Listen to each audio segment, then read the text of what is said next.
ഞാൻ ദിലീപിൻ്റെ ഒരു വിവരം പറയാനാണ് വന്നുള്ളത്.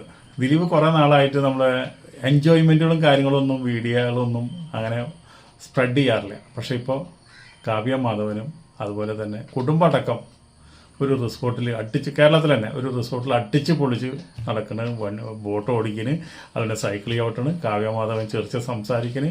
ആ സംഭാഷണങ്ങളും കാര്യങ്ങളൊന്നും ഞാൻ അതിൽ വെക്കുന്നില്ല എന്ന് മാത്രമല്ലോ, അത് അവർ വളരെ ഹാപ്പി ആയിട്ടിരിക്കുന്നത്. പക്ഷേ ആ റിസോർട്ടിൻ്റെ ഒരു പ്രൊമോഷന് വേണ്ടിയിട്ടാണ് അതൊക്കെ ചെയ്യുന്നത് അവർ. പക്ഷേ എന്നിരുന്നാലും നമുക്കത് വളരെ എൻജോയ്മെൻ്റായി. എന്താണെന്ന് വെച്ചിട്ടുണ്ടെങ്കിൽ കാണാൻ നല്ല സുന്ദരിയായിട്ടുണ്ട് നമ്മുടെ കാവ്യമാധവനും ദിലീപ് അതിനേക്കാളും ആ ടെൻഷനൊക്കെ മാറിയെന്ന് തോന്നുന്നുണ്ട്. ഇപ്പോൾ അത്ര ഭംഗിയായിട്ടാണ് കാണുന്നത്.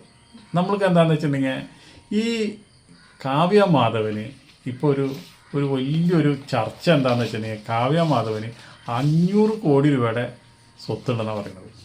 കാവ്യമാധവന് ഇപ്പോൾ ശരിക്കും പറഞ്ഞാൽ 41 വയസ്സായി. ഈ 41 വയസ്സായപ്പോൾ കാവ്യമാധവന് 500 കോടി രൂപയുടെ സമ്പത്തുണ്ടെന്നാണ് പറയുന്നത്. സോഷ്യൽ മീഡിയ പറയുന്നതാണ്, അതുപോലെ ആക്ടർമാർ പറയുന്നതാണ്. പക്ഷെ നമ്മൾ അതിനെപ്പറ്റി ചിന്തിച്ച് അതിനെപ്പറ്റി അന്വേഷിച്ച് കഴിഞ്ഞപ്പോൾ 500 കോടി രൂപയുടെ സമ്പത്തൊന്നുമില്ല. കാവ്യമാധവന് 10 മുതൽ ഒരു 50 കോടി രൂപയുള്ള ആസ്തിയാണല്ലോ. 70ഓളം പടങ്ങളിൽ അഭിനയിച്ചിട്ടുള്ള നടിയാണ്. അതുപോലെ തന്നെ മലയാളത്തിലെ റെമോണ്ടേഷൻ എല്ലാ നടികളെക്കാളും കൂടുതൽ മേടിച്ചുള്ള ഒരു നടിയാണ്. അതുപോലെ തന്നെ ബിസിനസ് വുമണാണ്. ലക്ഷ്യ എന്ന പേരിൽ ഓൺലൈനിൽ ഒരു വസ്ത്രവ്യാപാരം നടത്തുന്ന ഒരു സ്ഥാപനമുണ്ട്.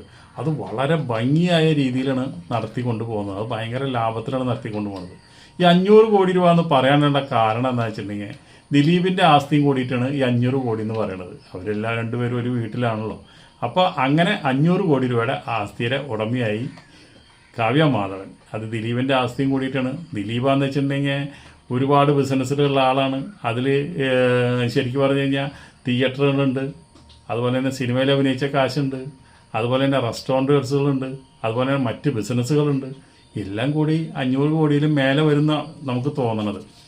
ഇപ്പോൾ ശരി, അതല്ല നമ്മുടെ വിഷയം. എന്താ വെച്ചിട്ടുണ്ടെങ്കിൽ ദിലീപ് ചുള്ളനും അതുപോലെ തന്നെ മാധവൻ ചുള്ളത്തിയുമായിട്ടുള്ള ഫോട്ടോസുകളും വീഡിയോസുകളാണ് വരുന്നത്. അപ്പോൾ പ്രേക്ഷകരുടെ മനസ്സിലൊരാഗ്രഹം എന്താണ്, ഇവർ രണ്ടുപേരും ഒരു പടത്തിൽ ഒരുമിച്ച് അഭിനയിക്കണം എന്നുള്ളൊരു ആഗ്രഹം മലയാള പ്രേക്ഷകർക്കെല്ലാം ഉണ്ട്.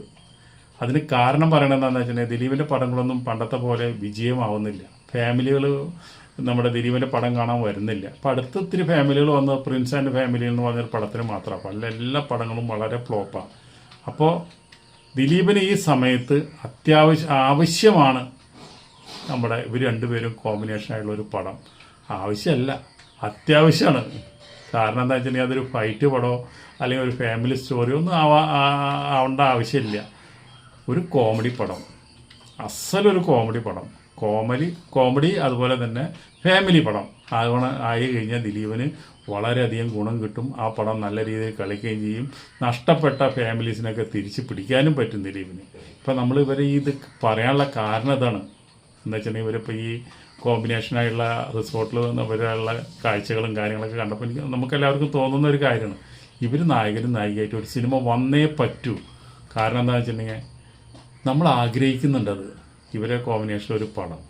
അപ്പോൾ എത്രയും പെട്ടെന്ന് ദിലീപ് നല്ലൊരു കോമഡി കഥ കണ്ട് കാവ്യമാധവനായിട്ട് ഒരു നല്ല സിനിമ വരുമെന്ന് പ്രതീക്ഷിച്ചുകൊണ്ട് നമുക്ക് ഈ വീഡിയോ ഇവിടെ നിർത്താം. ബാക്കി കാര്യങ്ങളിലേക്ക് ഒന്നും നമ്മളിപ്പോൾ ദിലീപിനെയോ അല്ലെങ്കിൽ മഞ്ജു വാര്യരെയോ അല്ലെങ്കിൽ കാവ്യമാധവനെയോ കല്യാണിനെയോ ഒന്നും വലിച്ച് എടുക്കുന്നില്ല. ഇത് നല്ലൊരു മൂമെൻ്റാണ്. നല്ലൊരു ആൾക്കാർക്ക് നല്ലൊരു മെസ്സേജ് അവർ പാസ് ചെയ്തിട്ടുണ്ട്.